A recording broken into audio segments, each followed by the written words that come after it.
Corona का कहर फरीदकोट जिले के गांव सादिक के एक किसान पर ऐसा बरपा कि उसे अपनी मेहनत को खुद अपने हाथों से आग लगानी पड़ी। फरीदकोट जिले के सादिक गांव में एक किसान ने अपनी गन्ने की खड़ी फसल को खुद ही आग के हवाले कर दिया। मार्च में गन्ने की फसल तैयार हो गई थी। किसान के मुताबिक ये गन्ना बाजार में गन्नेरिया बेचने वालों, गन्ने का रस बेचने वालों को सप्लाई किया जाना था। मार्च में गन्ने की फसल तैयार हो गई थी, लेकिन तभी लॉकडाउन लग गया। उसके बाद गन्ना सप्लाई नहीं हो सका। 3 महीने में गन्ना खेत में ही सूख गया। मजबूरन अब अपनी मेहनत को अपने हाथों से उजाड़ना पड़ा है।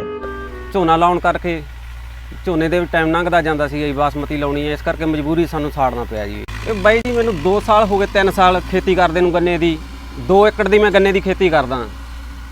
ਐਕਤੀ ਲਗਾਤਾਰ 3 ਮਹੀਨੇ ਦਾ ਲੋਕਡਾਊਨ ਹੋਣੇ ਕਰਕੇ ਸਾਨੂੰ ਕਮਾ ਦੇ ਸਾੜਨਾ ਪਿਆ। ਮਜਬੂਰੀ ਇਹ ਬਣ ਗਈ ਵੀ ਕੋਈ ਗਾਹਕ ਨਹੀਂ ਆਉਂਦਾਗਾ। ਅੱਗੇ 12 ਮਹੀਨਿਆਂ ਦੀ ਫਸਲ ਸਾਡੀ ਵਿਕ ਜਾਂਦੀ, ਹੁਣ ਪੂਰੇ 14 ਮਹੀਨੇ ਹੋ ਗਏ ਸੀ ਇਹਨੂੰ ਖੜੀ ਨੂੰ ਜੀ। ਗਾਹਕ ਆਉਂਦਾ ਸੀ, ਗਾਹਕ ਮੁੜ ਜਾਂਦਾ ਸੀਗਾ। ਅੱਗੇ ਘਲਾੜੀਆਂ ਚੱਲਦੀਆਂ ਨਹੀਂ ਜੀ, ਇਸ ਕਰਕੇ ਮਜਬੂਰੀ 'ਚ ਸਾਨੂੰ ਇਹਨੂੰ ਅੱਗ ਲਾਉਣੀ ਪਈ ਹੈ ਜੀ। ਇਹ ਜੂਸ ਵਾਲੇ ਲੈ ਕੇ ਜਾਂਦੇ ਸੀਗੇ ਜੀ। 400 ਕੁਆਂਟਲ 1 ਏਕੜ 'ਚੋਂ ਗੰਨਾ ਨਿਕਲਦਾ ਸੀ ਮੇਰਾ, ਤੇ 600 ਰੁਪਏ ਦਾ ਰੇਟ ਸਾਨੂੰ ਮਿਲ ਜਾਂਦਾ ਸੀਗਾ ਜੀ। ਮਜਬੂਰੀ ਜੀ, ਤੁਹਾਨੂੰ ਸਾਰਿਆਂ ਨੂੰ ਪਤਾ ਹੀ ਆਪਣੇ ਇਲਾਕੇ 'ਚ ਪਹਿਲਾਂ ਸਭ ਤੋਂ ਪਹਿਲਾਂ ਫਰੀਦਕੋਟ ਏਰੀਆ 'ਚ ਮਿਲ ਲੱਗੀ ਸੀ ਆਪਣੇ। ਸਾਰੇ ਲੋਕ ਅਸੀਂ ਗੰਨੇ ਦੀ ਖੇਤੀ ਕਰਦੇ ਸੀ। ਹੁਣ ਸੋਚਿਆ ਸੀ ਵੀ ਆਹ ਬਦਲ ਕਰਕੇ 3-4 ਸਾਲ ਹੋ ਗਏ ਸਾਨੂੰ, ਅਸੀਂ ਗੰਨੇ ਦੀ ਖੇਤੀ ਕਰਦੇ ਸੀ। ਇਹਨੇ 2 ਏਕੜ ਦੀ ਕੀਤੀ ਸੀ ਤੇ ਮੈਂ 2 ਕਨਾਲਾਂ ਦੀ ਕੀਤੀ ਸੀ। ਅਸੀਂ ਕਿਹਾ ਚਲੋ ਵੀ ਗਾਂਹ ਨੂੰ ਜੇ ਚੰਗਾ ਲੱਗਾ ਤਾਂ ਵੀ ਸਾਰੀ ਗੰਨਾ ਹੀ ਖੇਤੀ ਕਰਾਂਗੇ। ਤੇ ਐਕਤੀ ਲੋਕਡਾਊਨ ਦੀ ਖਾਤਰ ਤੇ ਕਲਾੜੀਆਂ ਚੱਲੀਆਂ ਨਹੀਂ। ਕਲਾੜੀਆਂ ਨੂੰ ਅਸੀਂ ਵੇਚਦੇ ਸੀ ਗੰਨਾ, ਸਾਡਾ ਫਿਰ ਰੁਜ਼ਗਾਰ ਖੜ गया। खेतों में दूसरी फसल करने के लिए खेत को साफ करना जरूरी था। किसान परेशान हैं।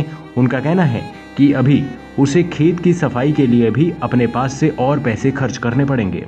ਦੂਜੀ ਫਸਲ ਬੀਜਣ ਵਾਸਤੇ ਸਾਨੂੰ ਪ੍ਰੋਬਲਮ ਪੂਰੀ ਆਊਗੀ ਜੀ, ਕਿਉਂ ਆੜਤ ਤਾਂ ਹੈ ਨਹੀਂ। ਥੋੜਾ ਘਣਾ ਵਾਹਣ 'ਚ ਜਿੰਨੀ ਕੁ ਫਸਲ ਹੁੰਦੀ ਉਹ ਘਰੇ ਖਰਚਾ ਖੁਰਚੇ ਤੇ ਲੱਗ ਜਾਂਦੀ ਸੀਗੀ। ਹੁਣ ਇਹਨੂੰ ਸਾਫ਼ ਕਰਨ ਤੇ ਵਾਹਣ ਤੇ ਮੇਰਾ ਕਮ ਸੇ ਕਮ 20,000 ਰੁਪਇਆ ਖਰਚਾ ਆਊਗਾ, ਕਿਉਂ ਕਹਿੰਦੇ ਲੱਕੜਾਂ ਬਹੁਤ ਹੈ, ਸਾਰੀਆਂ ਬਾਹਰ ਕੱਢਣੀਆਂ ਪੈਣਗੀਆਂ ਜੀ, ਨਹੀਂ ਤਾਂ ਲੇਬਰ ਨੇ ਝੋਨਾ ਨਹੀਂ ਲਾਉਣਾ ਇਹਦੇ ਜੀ, ਹੱਥਾਂ 'ਚ ਖਰਚੇ ਵੱਜਦੇ ਆ। सादिक गांव में इस किसान ने 5 एकड़ में से 2 एकड़ में गन्ने की फसल की थी। गन्ने की फसल में मोटी लागत आई थी, लेकिन कोरोना उसकी फसल पर ग्रहण बन गया। उसका करीब 2.5 लाख रुपए का नुकसान हुआ है। News PHH report.